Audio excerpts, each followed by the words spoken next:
I'm JohnBerry555, and today I'm continuing my Gilligan's Island retro reviews with the first broadcast episode. That episode is called Two on a Raft, and it broadcasted on CBS in 1964, September 26th to be specific. So, like I talked about last week when I reviewed the original unaired pilot, Gilligan's Island does not have much of a sense of continuity. It always returns to the status quo. And this episode, though, introduces the status quo, just like the pilot did, but it does it in a different way. And the way they did it here, I think, is better for television audiences because it does one thing that the original pilot did. Introduce all the characters in brief. So there's a scene where the castaways are listening to the radio and they hear about the search for them. And the radio announcer goes over who the castaways are, their names, their occupations, all that. That's something that the pilot never really did. And while it still introduced the characters, mind you, this is an introduction that's more formal, more specific, which is probably better for television audiences. As it gets to the point right away, this is who the characters are, this is who they are. Now watch how they interact in this situation to actually understand them in the context of the show. So that's actually one major difference between Two on a Raft and the original pilot. Another interesting thing about the original pilot is that they reuse some of the footage in here. So there's some scenes where you can actually see the original actors who played the Professor, Ginger, and Bunny, who was replaced, at least in the character roster, as with Marianne, played by Dawn Wells, even though characters are totally different. Except for the Professor, most similar, except for change from high school teacher to college professor, which probably does work to better explain later on how he's able to do so much stuff and building and all that for the castaways that he shouldn't be able to do with just, bamboo and coconuts. But let's actually talk about the episode itself. Gilligan and the skipper decide to build a raft to see if they can go find some help. Get into the shipping lanes, get picked up by a ship or whatever. Granted, there's one problem. Gilligan keeps on eating all the stuff that the professor makes, the shellac to coat the bamboo, the parts like the shark repellent, all of it because it tastes good. And eventually, though, the raft gets caught in a storm and they end up back on the very same island. Makes me wonder if they were just going around in circles while they were waiting. And of course, to warm up after they got wet after the storm, they start a fire, which the other castaways see and think it's going to be some of the native Pacific Islanders. A tribe they, in the episode called the, let's see, did they put it down here? I just want to make sure. Mantubi or something like that. I don't even know if that's the real tribe or not. I'm going to guess not. And actually, I'm going to bring up one major thing. The representation of Pacific Islanders in Gilligan's Island, which is very little, but it's not necessarily always that great. It's 1960s era. It's the product of its time. They're often referred to as headhunters and all that. Later seasons, we do see them a bit more than in the early seasons. But it's still generally, from what I understand, not great representation. Lies on stereotypes and all that. Even MASH, which has some stereotyping for Korean and really played by Korean actors, if at all, still at least, I think, did a better job of presenting them as characters rather than as nebulous threats like they did in this episode.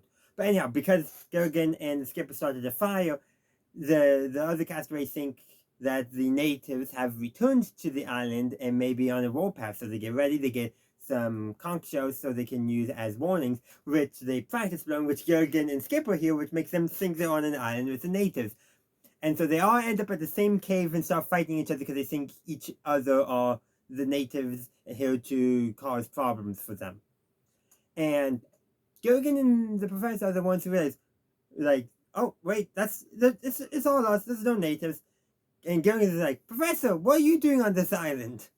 Which is actually a great scene, and they both go in. Well, Gilligan goes in to try to stop them. He fails. And that's after the professor warns him about the vine that he set up as a trap. And which Gilligan and the skipper did notice when they found that cave.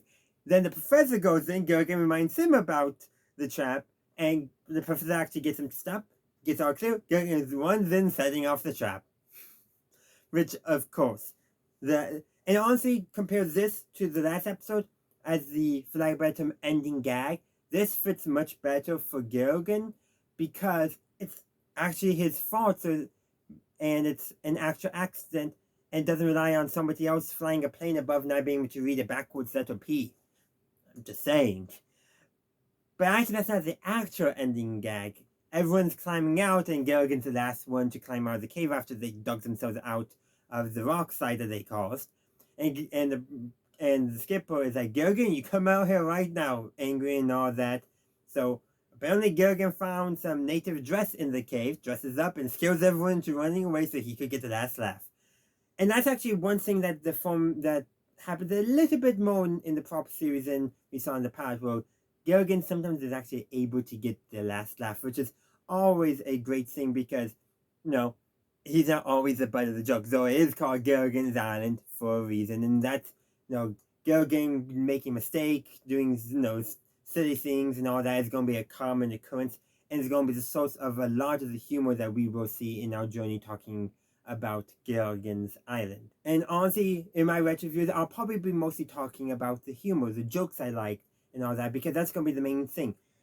There's no character development like there is in MASH. If you watch my main channel where I talk about Star Wars, I'm doing actually a 10th anniversary review for Star Wars Rebels over there. I'm actually talking about character development, the way things impact the greater Star Wars lore. That's not something I can do with Gilligan's Island because it's not that kind of show. And that's actually a very interesting thing. Different shows do different things, but way back in the 60s, the idea of a serialized story where things didn't always return to the status quo is quite uncommon. Occasionally there might be a episode that changes the status quo, but now you just got a new status quo. And there's some shows out there that eventually we'll talk about on this channel where that does happen, where the status quo is changed, but it's not a continuous development. And like MASH, I'm just gonna bring that up, doesn't have a continuous development status quo change, so it's not serialized, but it definitely does at least more character-wise not always return to the status quo than Gilligan Island. Because Gilligan Island will always return to the status quo. Even in the television movies, once they get off the island, it still always returns to the character status quo. Except for one thing with Mr. Howell, that's the one status quo that actually does somewhat change. And if we ever get there, which I plan to talk about television movies after I talk about the series, and maybe if I can find them, I may even consider talking about the animated series. Yes, there's a Gilligan's Island animated series. And there's actually two of them, one on the island and one in space. So I'll probably talk about both if I can find copies of them.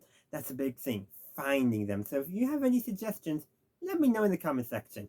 But speaking of the comments, let me know what you think of Two on a Raft. Did you like this episode? Have you even heard of Gilligan's Island before? And did I make it interesting enough for you? Let me know all your thoughts in the comment section down below. And I'll see you next week for the second episode, Home Sweet Hut. Thank you for watching my latest retro review. I do hope you enjoyed it. And if you did, please be sure to give this video a like.